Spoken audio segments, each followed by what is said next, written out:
Imagine a land where ancient seas once covered everything, where red rock canyons tower like cathedrals, and where the very ground beneath your feet tells stories spanning millions of years. This is Utah, crossroads of civilizations, a proving ground for dreamers, and a landscape so dramatic it seems designed for legend. Long before miners carved into silver-rich mountains, before pioneers crossed burning deserts in search of salvation, and before Hollywood discovered the perfect backdrop for the American West, this region witnessed transformations that would reshape not just a territory, but the very fabric of a nation. From the oldest known human inhabitants to modern tech corridors, from religious persecution to statehood battles that lasted half a century, Utah's story is one of extremes: extreme landscapes, extreme beliefs, extreme determination.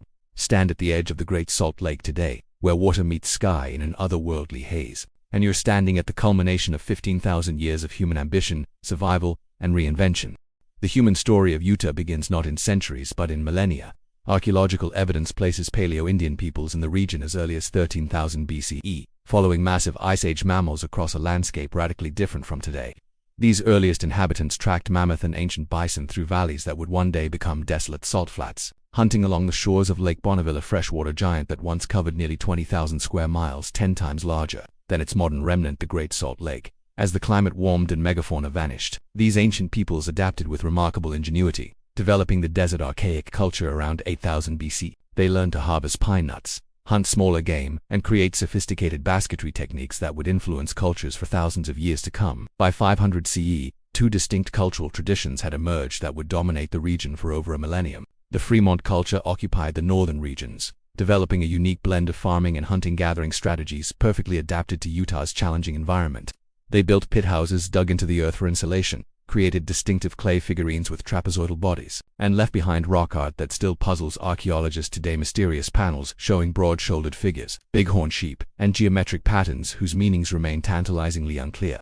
Meanwhile, in the southern reaches, the ancestral Pueblones, once called Anasazi, constructed elaborate stone dwellings and developed sophisticated irrigation systems. Their mastery of agriculture in an unforgiving climate was nothing short of extraordinary. The ancestral Pueblones reached their zenith between 900 and 1150 CE, building complex settlements throughout what is now southeastern Utah, at Edge of the Cedars and landing at Hovenweep along the Utah-Colorado border, and in countless cliff dwellings tucked into canyon walls. They created communities that thrived through careful water management, trade networks stretching hundreds of miles, and astronomical knowledge encoded in their architecture.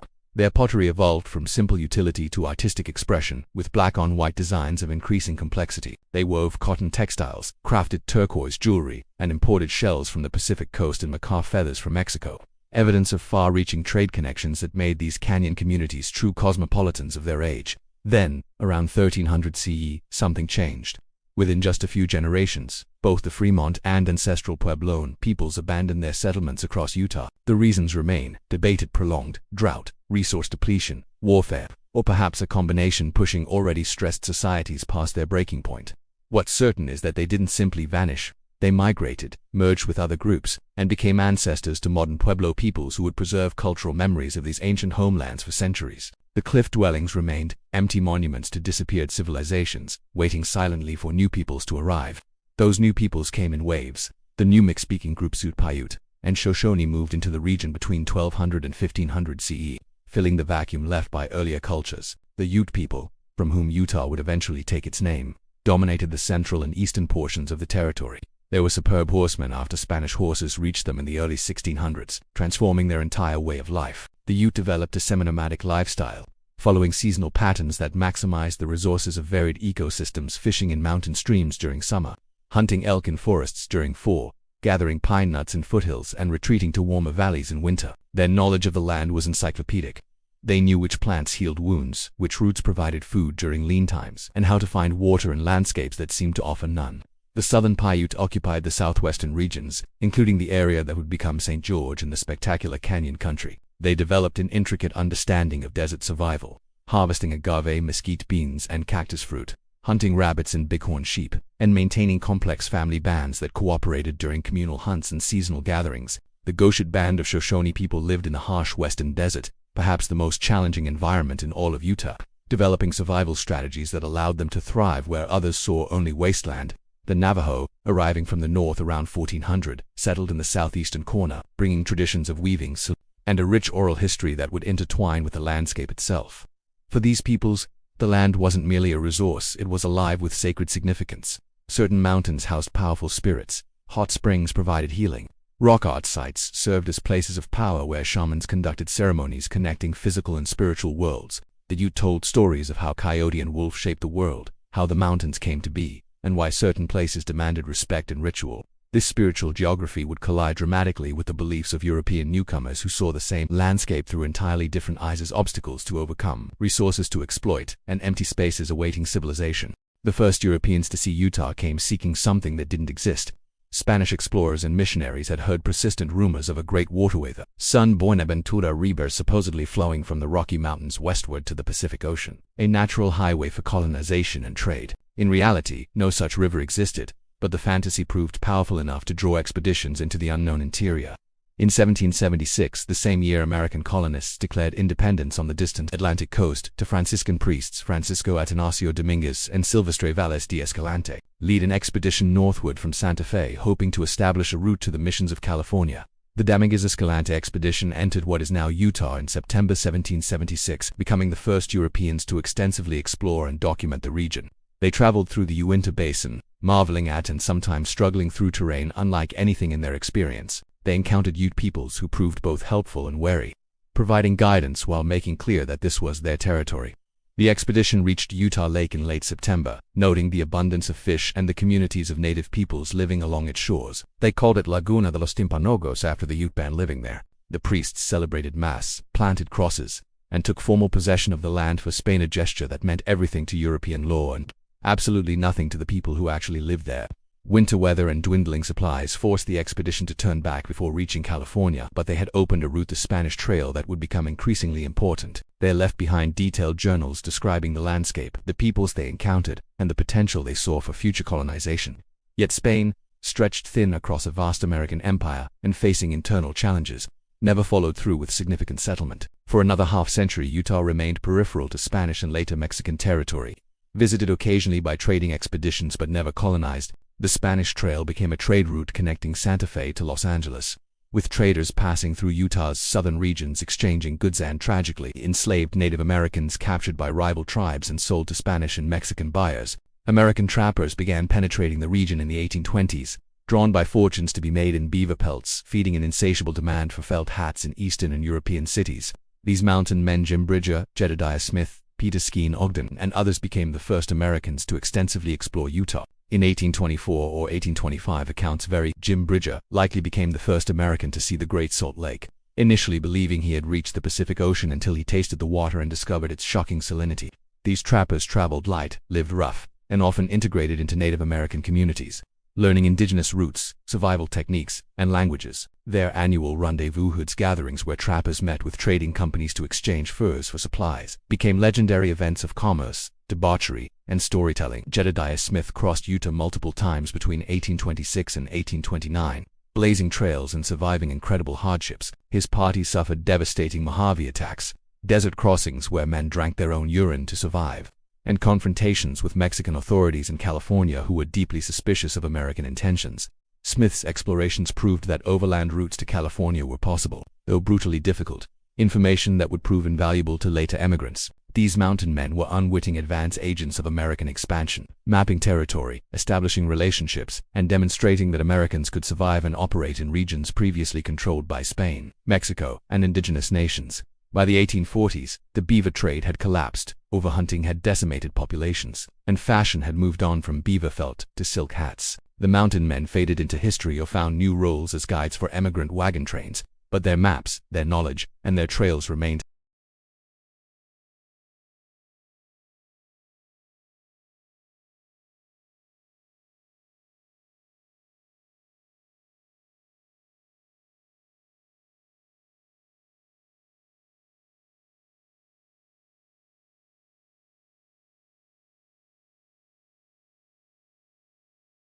On July 24, 1847, a group of exhausted emigrants emerged from Emigration Canyon and gazed across the Salt Lake Valley, a scene of stark beauty and daunting challenges. Brigham Young, leader of the Church of Jesus Christ of Latter-day Saints, reportedly declared, "This is the right place," though that famous phrase may be more legend than documented fact. Regardless of the exact words, the meaning was clear. After years of persecution, mob violence, and forced migration, the Mormons had found their refuge.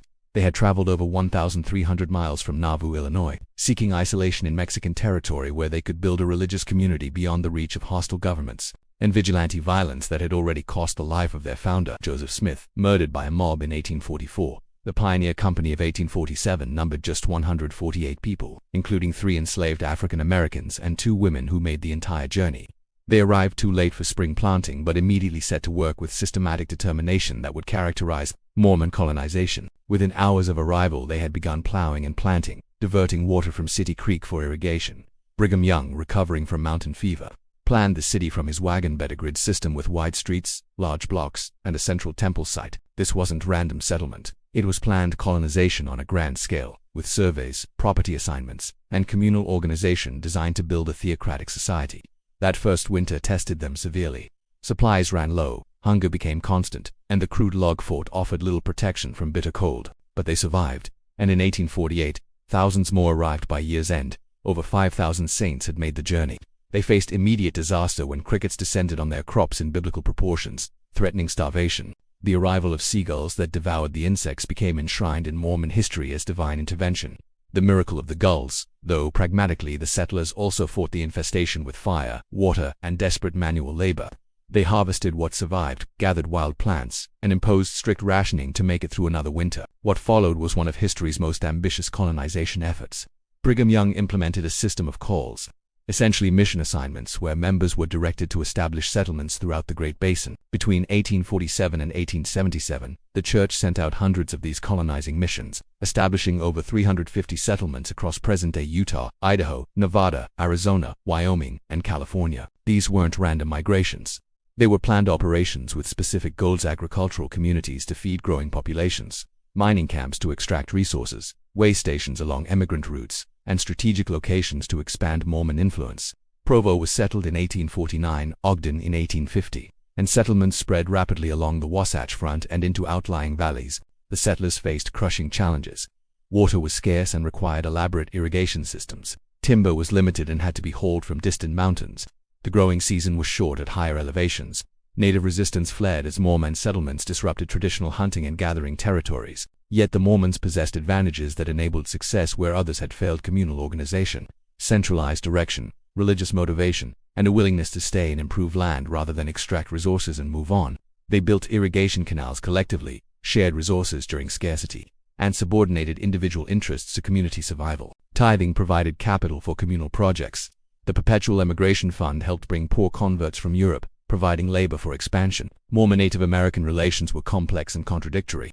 Brigham Young's official policy was, it is cheaper to feed them than to fight them, advising settlers to give hungry Indians food rather than risk conflict. Missionaries worked to convert Native Americans, and some Utes and Paiutes joined the church. Yet Mormon settlement fundamentally disrupted indigenous life. Irrigation diverted water from native crops. Settlements displaced traditional hunting grounds, and livestock competed with native game. Tensions exploded in the Walker War of 1853 to 1854 and the Black Hawk War of 1865 to 1872. Conflicts that killed hundreds on both sides and devastated Native American communities. The Mormon approach was paternalistic at best, viewing indigenous peoples as degraded descendants of Book of Mormon populations who needed salvation and civilization rather than as sovereign peoples with legitimate territorial claims. The discovery of gold in California in 1848 brought unexpected opportunity and danger. Thousands of emigrants passed through Utah on their way to California goldfields, needing supplies, repairs, and rest. Salt Lake City became a crucial resupply point, bringing commerce and cash to the isolated community. Mormon merchants sold flour at astronomical prices, earning crucial capital. But the emigrants also brought Gentile non-Mormon influences that church leaders viewed with suspicion: gambling, drinking, different ideas about society and religion. The church tried to control interaction, but isolation was becoming impossible. The outside world was closing in, whether Mormon leaders wanted it or not.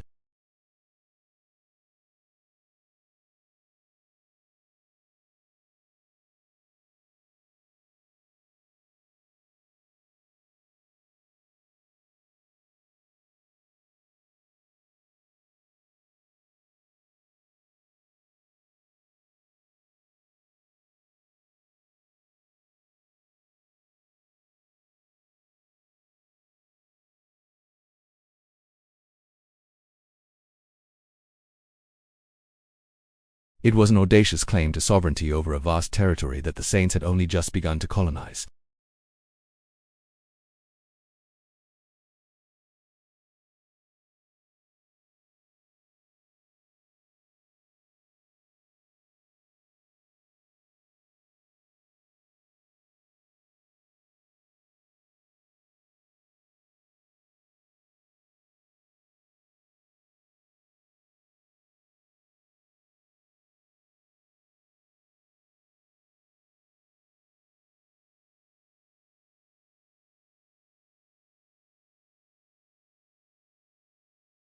The fundamental problem was that Utah was effectively a theocracy within a democracy. Brigham Young served simultaneously as church president, territorial governor, and superintendent of Indian Affairs, a concentration of religious, civil, and indigenous policy authority that violated American principles of separation of church and state. Church authorities controlled the legislature, courts, and militia. Non-Mormon federal appointees arrived to find themselves powerless, their authority ignored or undermined at every turn. Many fled in frustration, returning east with lurid tales of Mormon despotism and fanaticism. These accounts, widely published in Eastern newspapers, fueled growing anti-Mormon sentiment and convinced many Americans that Utah represented a dangerous theocratic threat to Republican government. The practice of plural marriage polygamy transformed Utah from a political problem into a moral crusade. The church had practiced polygamy secretly since the 1830s but didn't publicly acknowledge it until 1852, when church leaders announced the practice as divinely commanded doctrine. The reaction in the rest of America was explosive. Polygamy violated Victorian sensibilities about marriage, family, and women's roles. Anti-Mormon literature portrayed Mormon women as enslaved victims of sexual tyranny, Mormon men as lustful despots, and the entire system as barbaric degradation hiding behind religious pretense. Republican Party platforms in the 1856 election condemned the twin relics of barbarism, slavery and polygamy, Lincoln, Mormon marriage practices with Southern slavery as evils requiring federal intervention. Relations between Utah Territory and the federal government deteriorated rapidly. Federal judges and other appointees either fled or sent reports describing a territory in open defiance of federal authority. In 1857, President James Buchanan decided to act, sending one-third of the entire U.S. Army, approximately 2,500 troops, to Utah to install a new governor and enforce federal authority.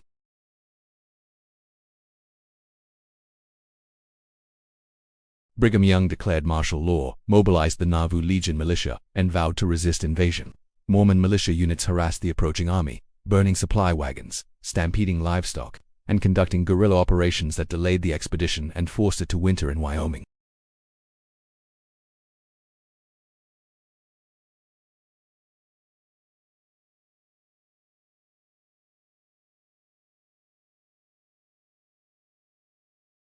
Under a false flag of truce, they disarmed the emigrants, separated men from women and children, and then systematically murdered approximately 120 men, women and older children, sparing only young children deemed too young to testify about what they had witnessed. The reasons remain debated: religious fanaticism, revenge for past persecutions, fear of California-bound immigrants joining federal forces, land and property theft, or some toxic combination. The church initially blamed Paiutes entirely, but evidence overwhelmingly showed Mormon participation under the leadership of local militia commander John D. Lee. The Mountain Meadows massacre stained Utah's reputation for generations and complicated the already tense standoff with federal forces. Ultimately, the crisis was resolved through negotiation rather than violence. Thomas L. Kane, a non-Mormon friend of the church, mediated an agreement where Young would step down as governor but remain church president. Federal troops would enter Salt Lake City peacefully, and the church would accept federal authority while maintaining internal autonomy. The following decades brought continued federal Mormon conflict over plural marriage and political authority. Congress passed increasingly harsh anti-polygamy legislation: the Morial Anti-Bigamy Act of 1862, the Poland Act of 1874, and the devastating Edmunds Act of 1882, which made polygamy a felony, disenfranchised polygamists, and barred them from jury service and public office. The Edmunds-Stucker Act of 1887 went further, disincorporating the church, authorizing seizure of church property, requiring loyalty oaths, and disenfranchising women who had been given the vote by territorial legislature in 1870. Federal marshals conducted raids, arresting hundreds of polygamist men who either went to prison or went underground, hiding from authorities sometimes for years. The church's very survival was at stake. Statehood applications in 1856, 1862, 1867, 1872, 1882, and 1887 were all rejected, primarily over plural marriage. By the late 1880s, with church property confiscated, leaders in hiding or in prison, and survival in question, Mormon leadership began reconsidering their position. Church President Wilford Woodruff issued the 1890 Manifesto, officially ending the practice of new plural marriages and advising members to obey the law. Many historians view this as pragmatic capitulation rather than doctrinal revelation. Survival required compromise. The manifesto didn't end plural marriage immediately. Some marriages continued secretly for years, but it provided political cover for statehood. After another petition, Congress finally passed the Utah Enabling Act in 1894. On January 4, 1896, Utah became the 45th state, after nearly 50 years of struggle, compromise, and conflict.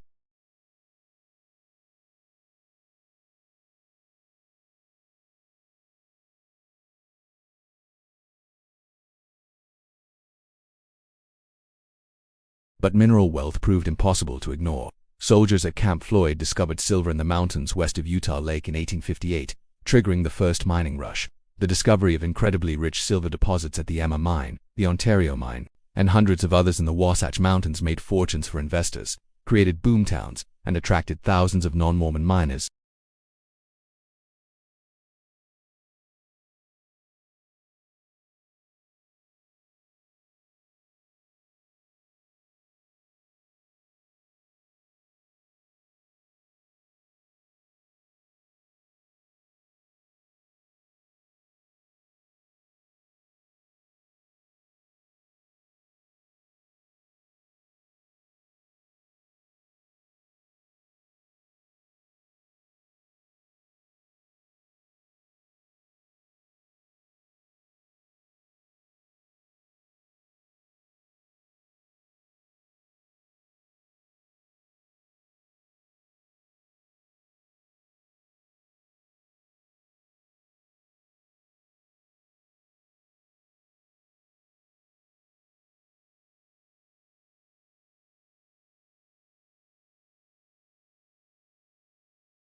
Agriculture underwent its own transformation. The federal government reclaimed arid lands through massive irrigation projects, most notably the Strawberry Valley Project completed in 1913, which tunneled through the Wasatch Mountains to divert water from the Colorado River watershed to the Great Basin.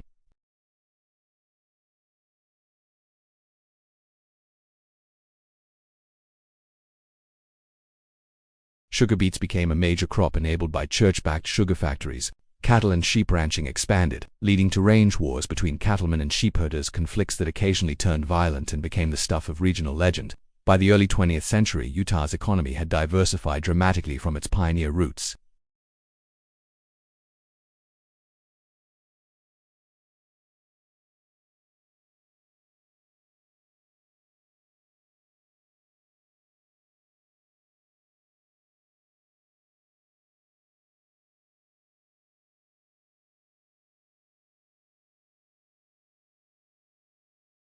The tension between Utah's religious heritage and its economic future would shape conflicts for generations to come. Utah entered the 20th century as a state but still a territory in the American imagination, exotic, strange, and not quite fully American. That would change through to world wars, economic booms and busts, and gradual integration into national culture. World War I brought Utah into full participation in national sacrifice. Over 21,000 Utahns served in the military, and the state exceeded all quotas for Liberty bonds, food production, and war material.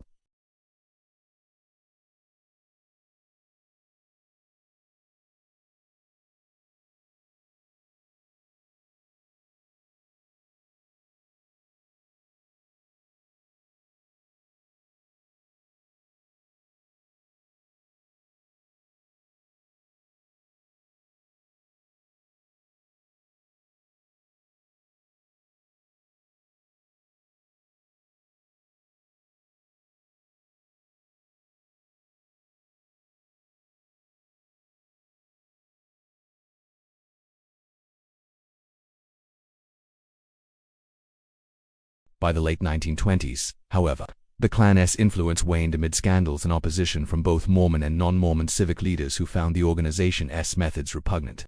The Great Depression hit Utah with devastating force. Mining collapsed as metal prices plummeted.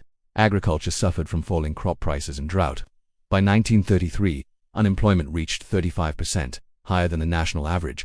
Thousands depended on relief programs for survival.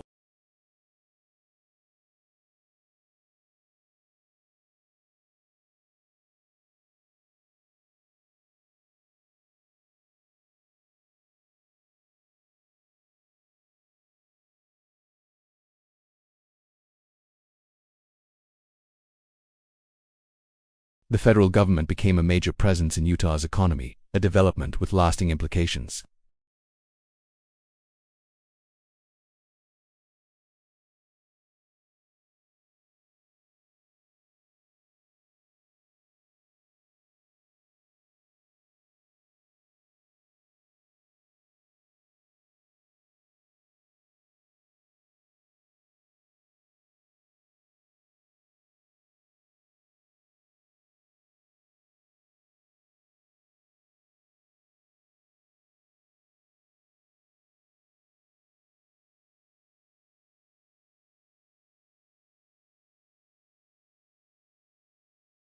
The war brought new populations and new challenges. The military presence brought servicemen from across America, many of whom saw Utah for the first time and would return after the war.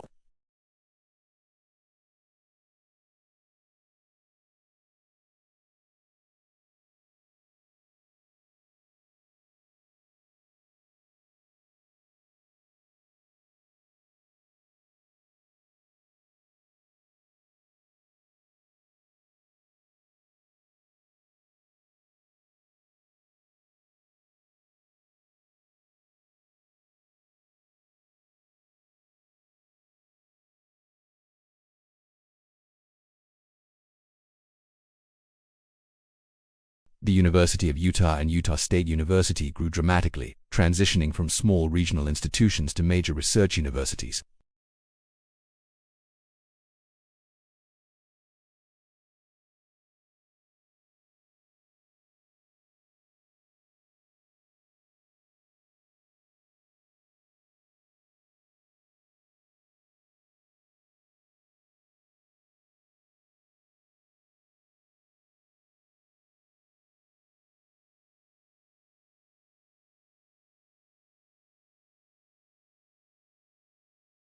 The federal government controlled over 60% of Utah's land, managing national forests, parks, military reservations, and public lands.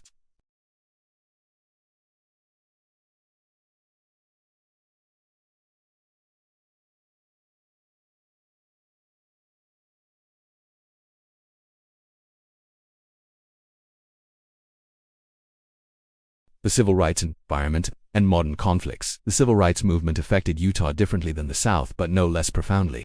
Utah's African American population was small, but long-standing enslaved people had arrived with Mormon pioneers in 1847, and free black people had contributed to Utah's development.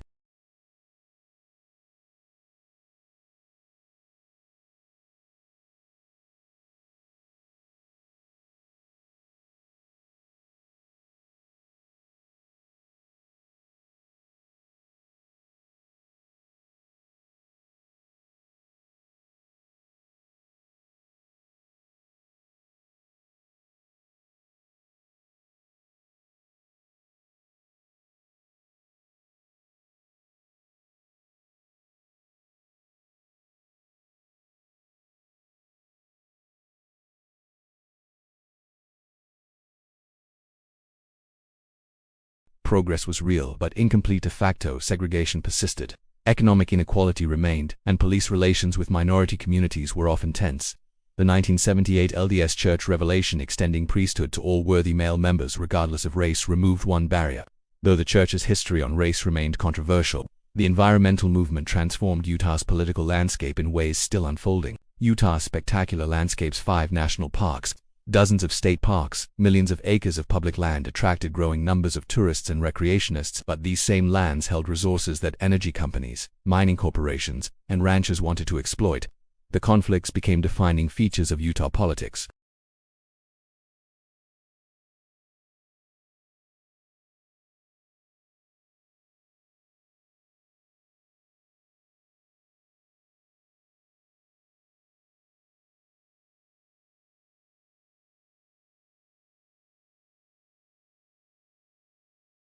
The wilderness debate focused on roadless areas in Utah's canyon country. Should they be designated wilderness and thus protected from development, or left open for resource extraction and motorized recreation?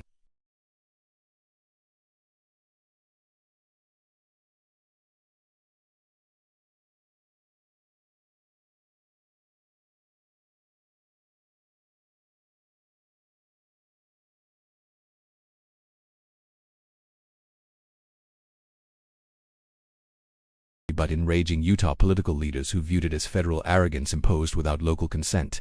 The nuclear question haunted Utah throughout the Cold War and beyond. From 1951 to 1962, the federal government conducted over 900 nuclear tests at the Nevada test site. Upwind from southern Utah, fallout contaminated communities, livestock, and people. Cancer rates spiked, particularly thyroid cancer, leukemia, and other radiation-related diseases. The government denied responsibility for decades, dismissing concerns and suppressing evidence. Downwinders residents who had been exposed to radiation organized, demanded recognition, and eventually won limited compensation through the Radiation Exposure Compensation Act of 1990. But for many, compensation came too late, after loved ones had died and communities had suffered generational health impacts.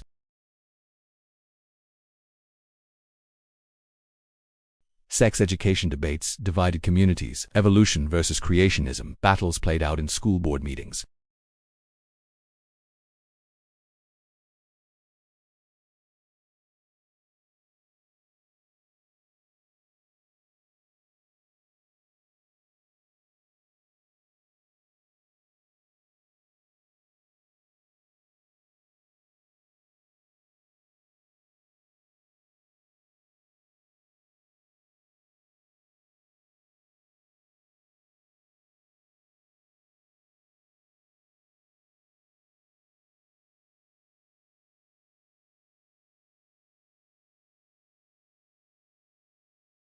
The state's population has boomed, surpassing 3.3 million by 2020, with growth concentrated along the Wasatch Front urban corridor from Ogden through Salt Lake City to Provo. This growth brings prosperity but also challenges air quality problems from inversions, trapping pollution, water scarcity in an arid climate with growing demand, housing costs skyrocketing beyond many residents' means, and traffic congestion choking highways designed for smaller populations. The economy has diversified dramatically. While mining, agriculture, and tourism remain important, technology has emerged as a major sector. The Silicon Slopes Tech Corridor along the Wasatch Front attracts companies and venture capital, earning comparisons to Silicon Valley. Companies like Adobe, Oracle, and eBay have major Utah presences, while homegrown companies like Qualtrics have achieved billion-dollar valuations. This economic transformation attracts educated workers from across America and internationally, changing Utah's demographics and culture in ways that create both opportunity and tension. Church remains the dominant religious institution, with roughly 60% of Utah residents being members, but that percentage is declining from historical highs. Non-Mormon and post-Mormon populations grow, creating more pluralistic communities, particularly in Salt Lake City and Park City. This diversification affects politics, culture, and social norms.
Reflection and future stand again at the edge of the Great Salt Lake. But look this time with the weight of history. The water before you once covered everything, then receded over millennia.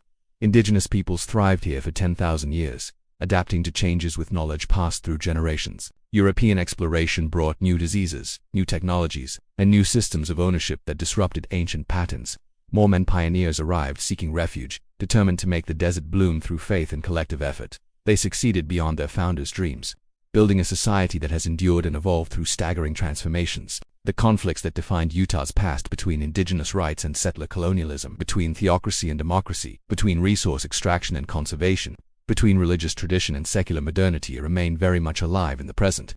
Utah is not a finished story but an ongoing negotiation between competing visions of what this place should be. The red rocks and mountains remain indifferent to human struggles, but the human story continues to unfold with all its drama, ambition, conflict, and occasional transcendence. What makes Utah's story compelling isn't exceptionalism but representativeness. The challenges Utah faces: growth, sustainability, diversity, economic transformation, cultural change are challenges facing the entire American West and much of the world. How a state with such distinctive history navigates these challenges offers lessons beyond its borders. The land that seemed too harsh for civilization now supports millions, but that success raises questions about limits, about sustainability, about what we owe to future generations who will inherit the consequences of our choices. The next chapters of Utah's story are being written now, in every decision about water, land, growth, and community. Will the Great Salt Lake recover or continue shrinking toward ecological collapse? Will housing remain affordable for the workers who sustain the economy? Will public lands be protected or opened to expanded development? Will diverse communities find ways to coexist respectfully or fracture into hostile camps? The answers aren't predetermined. They depend on choices, on leadership, on collective wisdom or its absence. Utah's history teaches that change is constant, that societies transform in ways their founders never imagined, and that the relationship between people and landscape is never settled but always being renegotiated. From ancient seas to indigenous nations, from Mormon pioneers to modern metropolis, this land has been home to people seeking something survival, salvation, prosperity, beauty, meaning. Their collective story, with all its triumphs and tragedies, is the entire history of Utah, and it's far from over.